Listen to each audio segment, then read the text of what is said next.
warahmatullahi wabarakatuh. Saya Devi Nur Anggraini, NIM A710190077 dari Prodi Pendidikan Teknik Informatika, Fakultas Keguruan dan Ilmu Pendidikan, Universitas Muhammadiyah Surakarta. Pada kesempatan kali ini, saya akan menjawab terkait dengan soal UTS keamanan jaringan.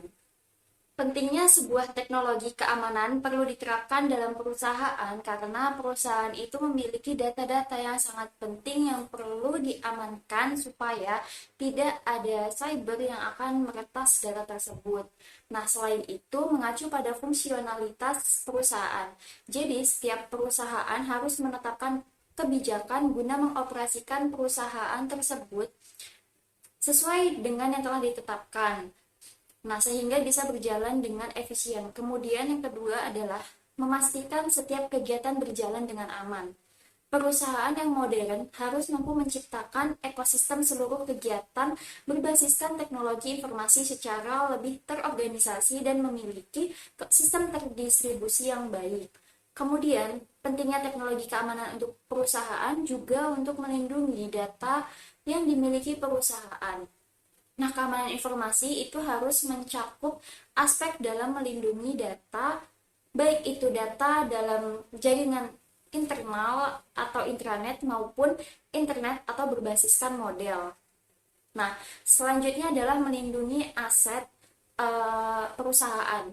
Jadi tidak hanya data dan informasi, melainkan keamanan informasi berperan penting untuk melindungi sebuah aset perusahaan, baik itu yang beresiko, bocor, ataupun yang tidak, demi kelangsungan proses di dalamnya. Kemudian, teknologi keamanan itu juga sangat penting karena pada masa kini ancaman baru itu semakin canggih setiap harinya. Nah, ancaman dan serangan setiap hari semakin canggih ini meliputi malware, distribute denial of service, hacking, dan lain sebagainya.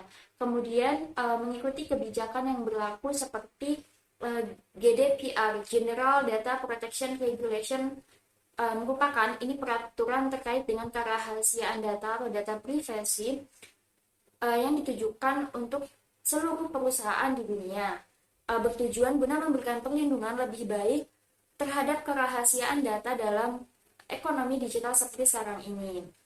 Nah, kemudian adapun manfaat dari cybersecurity atau teknologi keamanan pada data, yaitu antara lain yang pertama adalah menghindarkan perusahaan dari peretasan.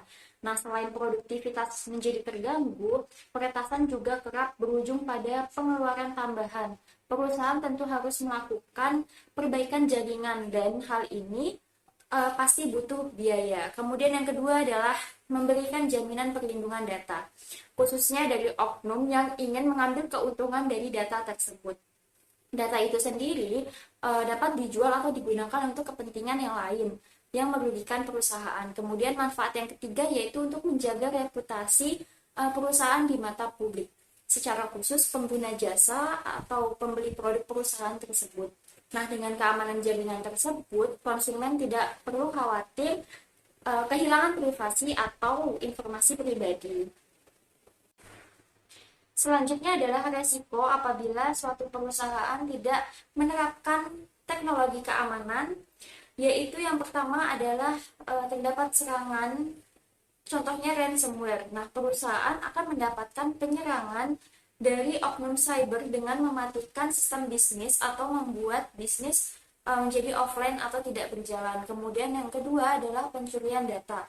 Nah, oknum cyber itu bisa melakukan pencurian data konsumen atau pelanggan setiap perusahaan yang diserang. Yang ketiga adalah menyamar sebagai CEO. Nah, banyak cara yang bisa dilakukan dalam oknum cyber untuk memperoleh keuntungan. Salah satunya adalah melakukan penyamaran sebagai CEO atau petinggi di perusahaan seperti direktur keuangan. Nah, yang keempat adalah penambangan Bitcoin. Penambangan Bitcoin ini merupakan kejahatan yang baru saja terjadi. Meski begitu, sudah banyak dipraktikkan pada oknum cyber. Nah, kejahatan cyber yang ini mengharuskan oknum untuk memasang perangkat lunak pada sistem TI atau teknologi informasi perusahaan. Yang terakhir adalah pencurian intelektual atau IP, intellectual property. Nah, jenis kejahatan cyber pencurian IP ini biasanya terjadi dengan modus spionase industri yang dimana oknum cyber itu akan melakukan suatu praktik pengintaian atau memata-matai dengan tujuan mendapatkan kumpulan informasi dari perusahaan yang diincarnya untuk mencuri IP. Kemudian contoh teknologi keamanan yang bisa diterapkan pada perusahaan yaitu yang pertama membuat kebijakan untuk menangani informasi, yang kedua menggunakan enkripsi untuk mentransfer data. Enkripsi ini adalah suatu bentuk pengamanan informasi dengan membuat informasi tersebut tidak dapat dibaca tanpa bantuan penerjemah khusus. Nah, yang ketiga adalah memilih software yang aman untuk organisasi, dan yang keempat meningkatkan keamanan password, dan yang terakhir yaitu menerapkan sistem manajemen keamanan informasi. Nah, kemudian terdapat 3 aspek utama nih yang perlu diperhatikan dalam keamanan informasi. Yang pertama adalah kerahasiaan atau confidentiality, misalnya seperti data-data yang sifatnya pribadi, yang biasanya diberikan ke pihak lain untuk keperluan tertentu. Dan yang kedua adalah integritas atau integrity. Nah, dalam hal ini artinya informasi tersebut tidak bisa dimodifikasi tanpa otoritas yang jelas, serta dapat dipastikan bahwa informasi yang disampaikan tetap akurat dan juga lengkap. Kemudian yang terakhir adalah ketersediaan atau availability. Nah, coba bayangkan jika kamu sebagai user yang ingin mengakses email atau layanan lainnya, namun pada saat kamu membutuhkannya, layanan tersebut tidak dipenuhi karena beberapa alasan. Misalnya server yang down karena terkena hack, dan sebagainya. Nah, aspek ini atau availability mampu memastikan bahwa ketersediaan data informasi hanya dapat diakses oleh pihak wewenang ketika dibutuhkan. Jadi, teknologi keamanan ini sangat penting untuk perusahaan demi menjaga kerahasiaan data pada perusahaan tersebut. Terima kasih. Sekian dari saya. Mohon maaf apabila ada salah kata. Wabillahi taufiq wal hidayah. Wassalamualaikum warahmatullahi wabarakatuh.